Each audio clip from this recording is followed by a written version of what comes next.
आपण मैंने देखले गोटे रेड कलर क्यूब किभली भाव गोटे ग्रीन कलर क्यूब को शक्त धक्का देला एवं red colour cube green colour cube स्थान रे जाई रहिला। तो यू आपण मैंने अनुमान करि पारुथिबे आज आमे पढिबा विस्थापन प्रतिक्रिया बा डिस्प्लेसमेंट रिएक्शन। तो आसंतु आज क्लास को आहरी सहज बुझिबा विस्थापन प्रतिक्रिया कौन। जदि जिंक को कपर सल्फेट थिबा द्रवण रे रखा जाए ताहले आमे देखिबा को पाइबा द्रवण रंग किभली भाव रे चेंज हेउछि।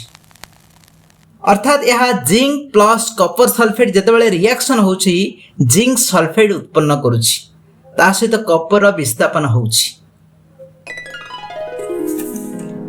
सेहीपरि कपर सल्फेट रे जदि आमे लुहा को पके दबा कोनसी लुहा कंटा को जदि आमे ऐड करिबा ताहले लुहा कंटा उपरे किछि बादामी रंगर प्रलेपन हो जाउछि।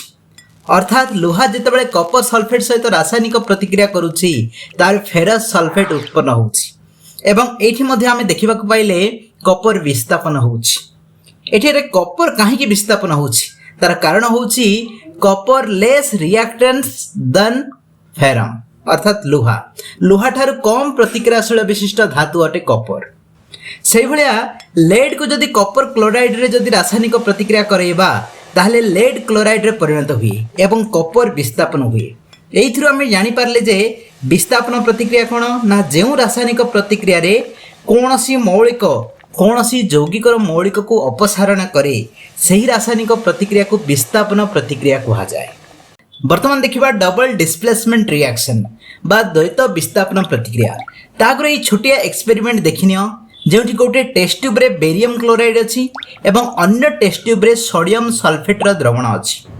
जदि दुईटी द्रवण को मिसई दिया जाए तेबे बेरियम क्लोराइड सोडियम सल्फेट सहित रासायनिक प्रतिक्रिया करिवो एवं कौन उत्पन्न करिवो ना बेरियम सल्फेट एवं सोडियम क्लोराइड। तो आमे एठी देखिबा को पाइले बेरियम क्लोराइड जेतेबेले सोडियम सल्फेट सहित रासायनिक प्रतिक्रिया करूछि ताहले एमानक मध्य आयन विनिमय घटी बेरियम सल्फेट सहित सोडियम क्लोराइड रो उत्पन्न होछि।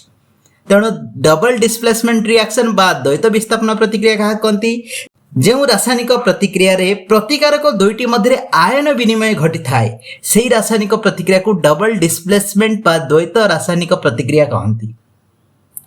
तो आशा करुच्ची ये भिडियोटी निश्चय आपण मानकु भल लागिथिबो। जदि भल लागिछि निश्चय निज सांगसाथी मानक सहित शेयर करंतु। ता सहित ये चैनल रे नुआ थिले निश्चय सब्सक्राइब करके रखंतु। ए भलिया 10th क्लास रे मैथ और साइंस ए चैनल माध्यम रे आपण माने पाई परथिबे। समस्त को धन्यवाद।